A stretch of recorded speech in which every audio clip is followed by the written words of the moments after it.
Seres humanos que acompanham o Planeta Podcast, temos um recado para vocês. Show do Planeta Stand-Up, link na descrição. Isso é uma coisa que eu fico confuso, que a gente falou sobre as traduções, sobre as coisas que se perdem e tudo mais. Por que Deus escolheu especificamente a literatura e numa época onde tinha tanto problema até para você arquivar um documento como esse? Por que tudo bem que foram várias épocas diferentes onde as mensagens foram sendo passadas, mas por que foram passadas justamente para aquelas pessoas e não hoje através da internet, por exemplo? E eu estou dando um exemplo da internet, mas podia ser no cinema. Isso ainda acontece, mas não é levado tão a sério. Por que a Bíblia como objeto foi escolhida para ser, sabe, o centro da palavra? Você quer responder, mano? Não, a gente pode responder junto. Mas no meu ponto de vista, as pessoas precisavam registrar a existência de algo divino no meio dos homens. Então, óbvio que alguns deles, vivendo essa experiência, presenciando essa experiência, queriam passar isso para outras pessoas. Então, não acredito que tenha sido Deus que escolheu a escrita. Até porque alguns monges tibetanos, os próprios celtas, druidas, não tem nada escrito sobre o que eles faziam. Então, era um conhecimento passado oralmente. E eu acho que depois, ao passar dos anos, a civilização foi mudando os costumes e quis deixar registrado. Eu acho que isso foi até importante, porque nos dias que a gente vive hoje, se a gente não tivesse nenhum registro de nada disso, com tanta coisa moderna, com tanta coisa... A gente ia lembrar de alguma coisa desse tipo? Nada, a gente não ia nem questionar nada. Ia ser natural. Uma criança que nasce agora nesse século, celular, desenho, é tudo... Que Deus existe? Então, dentro desse contexto, né, que a gente coloca Deus como um ser supremo além do homem, não que está dentro. Então, eu acho que a gente se afastaria muito mais. Foi importante esses registros históricos. Os egípcios faziam isso, né, em forma de hieróglifos, né? Começou com os sumérios, né? Que foram os criadores da escrita, né? Os cuneiformes. A partir de lá para cá, 3000 a.C., as coisas passaram a ser registradas. Ou até, talvez, tenha sido para eles mesmos não esquecerem, né? Como se fosse uma receita ou algo que foi passado ali das coisas que eles aprenderam. Mas, assim, não necessariamente Deus quis que foi assim. Porém, eu acho que tem algumas coisas na própria Bíblia, né? Que Deus fala para que fosse feito daquela forma, que eles escrevessem, que eles falassem. Mas eu acredito que o intuito era para que a gente não perdesse esse conhecimento. Porque a tendência do ser humano é cada vez mais a gente dar menos valor para isso. Qual é a nossa origem? Por que eu tô aqui? Foi aleatório? Aleatório entendi, você vai nascer. A profundidade da sua pergunta. Seria mais ou menos como é que Deus se manifestou na humanidade num período anterior à descoberta da escrita.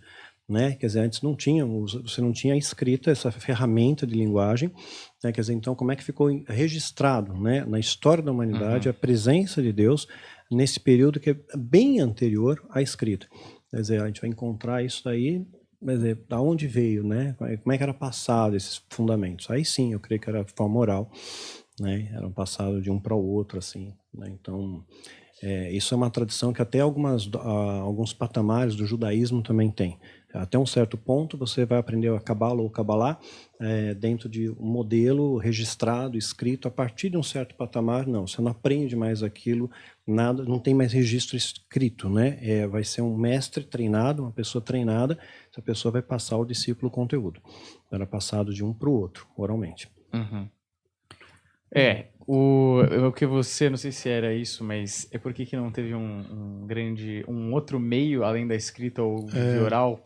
Também talvez eu não sei, eu tô viajando aqui, mas eu acho que o conceito de Deus ele foi um pouco atualizado no Novo Testamento, né? Não era mais aquele Deus cruel e tudo mais. E aí, eu não sei se não precisa de umas atualizações aí, talvez trazendo essa ideia de que Deus é tudo, não sei. Tô pensando aqui, mas o porquê que foi para tantos lados diferentes e a gente não tem mais uma figura central, um elemento central. Eu não sei te dizer qual outro, mas podia ser um grande filme, por exemplo, podia ser até um objeto que todo mundo tivesse acesso. Podia ser um computador portátil, não sei. Mas por que a literatura? Eu achei que a literatura, ela, apesar de ser tipo, a minha preferida, forma de comunicação preferida, ela é frágil, né? Podia ir um romano louco lá e falar, agora vamos matar todo mundo, sei lá. Exato. Tá escrito. Por quê? Tem uma explicação, algum estudo sobre isso? A gente, não sei necessariamente se existe uma explicação sobre isso, mas a gente estava conversando esses dias a respeito de um tema específico e eu falei para ele assim, cara, engraçado que em civilizações antigas, bem antigas, assim, eles acreditavam a maioria na mesma coisa. Até a gente estava falando das construções das pirâmides, né? Aí você pega outros povos que não os egípcios, incas, astecas, também construíam. A estrutura era a mesma, o princípio era o mesmo. E não eram povos que se conversavam entre si, eram lugares distantes. Então, em algum momento, existia sim uma forma de ver Deus sem ser essa religiosa, porque eu acho que a gente se perdeu quando a gente criou a religião, essa coisa do Deus é assim, não, Deus é assim, não, Deus é assim. E eu acho que quanto mais neutro a gente for para desenhar quem Deus é, porque, gente, como é que a gente vai conseguir conceber quem é Ele em palavra humana? A gente é muito corrompido. A gente sofre influências, assim, de pensamentos, de construções, de filosofias, desde que a gente é criança. Então, aí você quer chegar aqui, ter certeza que Deus é isso, não tem como. É algo que você precisa experienciar, você precisa viver. E é por isso que eu penso que Deus está dentro de cada pessoa. Eu não posso condenar você, porque você, eu não acredito em nada. Não posso, porque ainda assim, Deus está dentro de você e tá tudo bem. Por que eu posso falar que um cristão vai para o céu, um católico não? Porque imagina, ele adora uma... Eu não vou falar nada. Deixa isso com ele, com a experiência humana dele e Deus. Eu não vou falar nada, porque tipo, enquanto eu tô aqui julgando ele tá lá fazendo as rezas, orações, os costumes, abençoando outras pessoas, tem um coração bom, e eu tô achando que eu sou melhor. Então, eu acho que essa forma, quando a gente dividiu Deus e começou a impor isso ao outro, talvez essa coisa do ego, do tipo, não, Deus é isso. Não, eu vou deixar um registro porque é isso que eu acredito e as pessoas têm que aprender dessa forma. As pessoas têm que aprender dessa forma. E a gente acabou escolhendo em que tipo de Deus a gente deve acreditar. O Deus do católico, o Deus do cristão, o Deus do espírita, o Deus do hindu. Então, a humanidade acabou... eu acho que o ego atrapalhou tudo. Mas, em civilizações antigas, a gente não vê eles acreditando em coisas diferentes. Pelo menos o que a gente vê de construções, a forma com que se comportavam, parecia que eles entendiam o funcionamento do mundo dentro de um padrão. Então, onde foi que a gente se perdeu? Eu penso que a religião acabou fazendo com que virasse essa guerra de egos. Deus é isso, Deus é aquilo. Não, Deus está aqui. Porque você fragmentou o conhecimento, né? Então você tem um livro completo, você tem começo, meio e fim. Mas quando você fragmenta isso, pega um pedaço e rasga e pica, aquilo não tem mais como se juntar de novo. Então a gente tem elementos hoje que apontam para, digamos, a verdade, vai fazendo entre aspas aqui, né? Porque quem saberia dizer absolutamente qual seria a verdade, né? Eu posso dizer que tem algumas coisas absolutas, né? A gravidade existe, o largo vai cair, né? O amor existe, né? O ódio existe. Então a gente pode colocar parâmetros assim extremos absolutos, mas a verdade quando a gente permeia culturas é muito subjetiva, né? Então o que aconteceu? Houve um fragmento do conhecimento.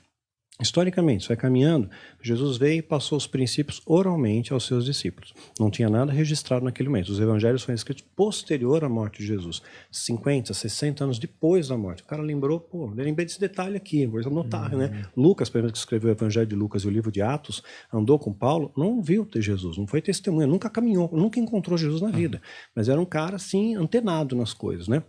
Ele pegava relato das pessoas, compilava um historiador, né? Além de ser médico também, conhecia muito, tinha esse interesse pela biografia. Tanto é que no Evangelho de Lucas tem relatos que os outros evangelistas não colocaram, que João estava no pé da cruz, não viu o Jesus trocando uma ideia com o bandido do outro lado da cruz. E aí, tá esquecendo de mim, né?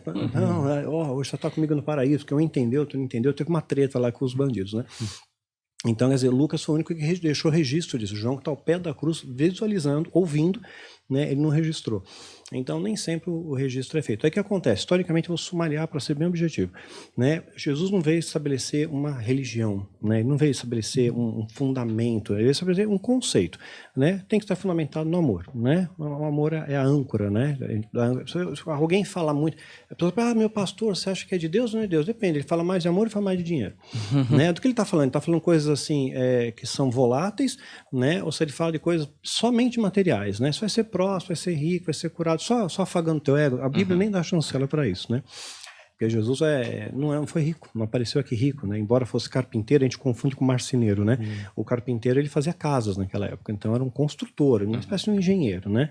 Mas ele não ganhou grana com isso, né? Ele não ficou próspero com isso, não era essa a pegada, né? Embora a Bíblia mostre pessoas que tiveram muito dinheiro também, nada contra, fruto do seu trabalho, do seu esforço, do seu mérito, desde que seu amor ao dinheiro, né, não sobrepuja os seus valores. Porque o problema não é ter o dinheiro, é o amor ao dinheiro. Ele é assim a raiz de todos os males, porque aí os fins justificam os meios e atropelam o fundamento.